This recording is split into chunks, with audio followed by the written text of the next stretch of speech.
modo subjuntivo, ele indica hipótese, possibilidade, dúvida. E o modo subjuntivo, ele é formado por 3 tempos. O presente, o pretérito imperfeito e o futuro, tá? E olha como que ele começa. Sempre com que? No presente. Que eu ame, que tu ames, que ele ame, que nós amemos, que vós ameis, que eles amem. Mesmo estando no presente, mas dá a ideia de algo que vai acontecer. Algo que está sendo planejado para acontecer. E no pretérito imperfeito, você pode usar tanto que quanto se, tá? Normalmente se usa mais essa partícula se. Se eu amasse, se tu amasse, se ele amasse, se nós amássemos, se vós amasseis, se eles amassem, né? Então indica algo aí que poderia acontecer, né? Se eu amasse, se tu amasses. Futuro, né? O conceito já fica muito mais claro aí. É algo que ainda não aconteceu. Quando eu amar, quando tu amares, quando ele amar, também pode ser utilizado também o ser. Se eu amar, se tu amares, a mesma coisa, tá? Vamos lá. E o imperativo? O imperativo indica ordem, tá? Indica ordem, indica convite, exortação. Sempre quando o falante ele tentar convencer o leitor ou o ouvinte a fazer aquilo que ele deseja, é o modo imperativo. E esse modo imperativo ele pode ser tanto afirmativo quanto negativo. E ele não tem a primeira pessoa do discurso, que sou eu. Tá? Ele começa sempre com tu. E ele começa assim, olha só o imperativo afirmativo. Só existe imperativo afirmativo e imperativo negativo. Aqui é um exemplo de 2 verbos, um na segunda conjugação, que é o verbo vender, e o outro que é um verbo na terceira conjugação, que é o partir. O imperativo afirmativo fica sempre assim. Vende tu, venda você, vendamos nós, vendei vós, vendam vocês. Então, a terminação desses verbos no imperativo foge daquilo que a gente já viu nos outros modos.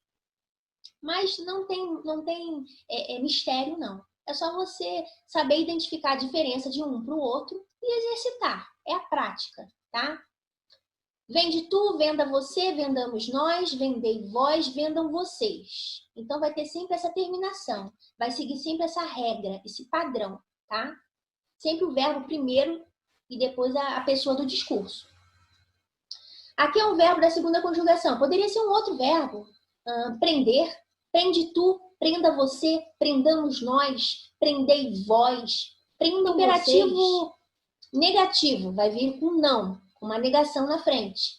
Não vendas tu, não venda você, não vendamos nós, não vendais vós, não vendam vocês. Então, vai ter sempre essa palavra introdutória aí, que é esse termo negativo, né?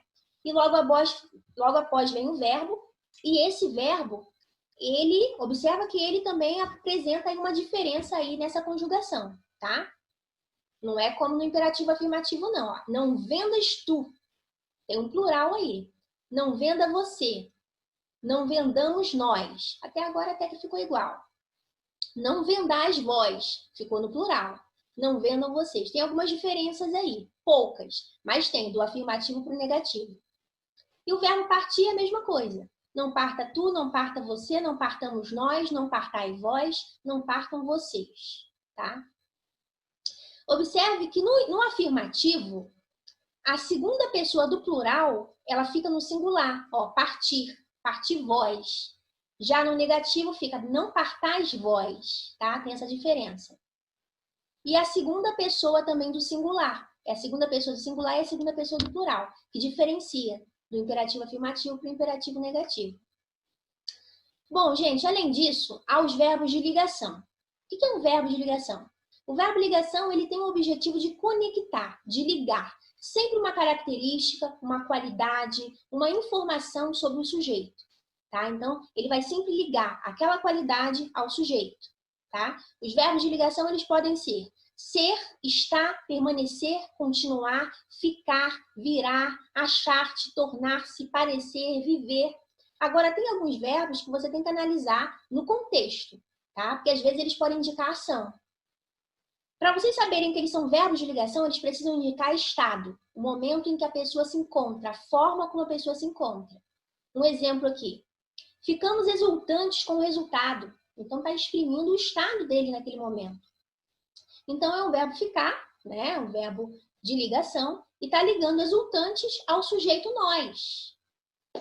Uma outra também, ela vive cansada. Observe que esse verbo viver, em muitas situações, é um verbo que indica ação, tá? Mas nesse caso aí, está indicando ligação apenas. Por quê? Porque está dando a ideia de estado, do momento como ela está. Ela anda cansada. Para você tirar essa dúvida, você pode substituir esse verbo viver por um outro verbo.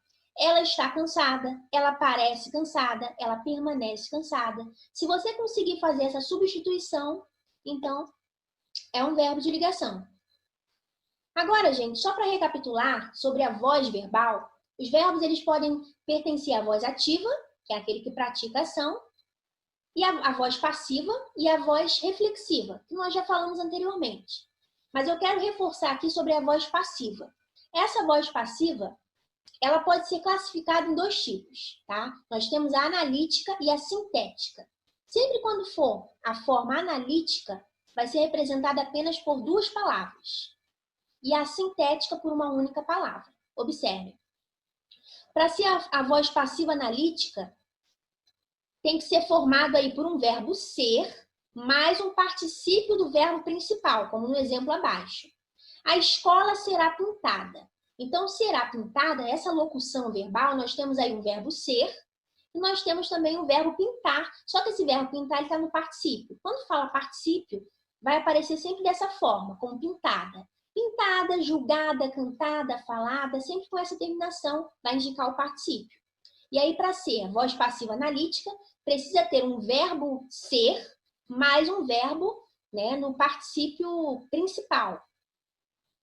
O trabalho é feito por ele. Um outro exemplo, tem o verbo ser, o verbo é, né? Está sendo conjugado aí, mas é um verbo ser, pertence ao verbo ser, acompanhado aí do verbo feito, né?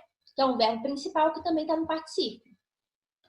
A voz passiva sintética, para ser voz passiva sintética, o verbo ele tem que estar sempre na terceira pessoa, tá? Pode ser na terceira pessoa do singular ou na terceira pessoa do plural, não importa. Mas tem que estar na terceira pessoa acompanhada da partícula se, como no exemplo aqui.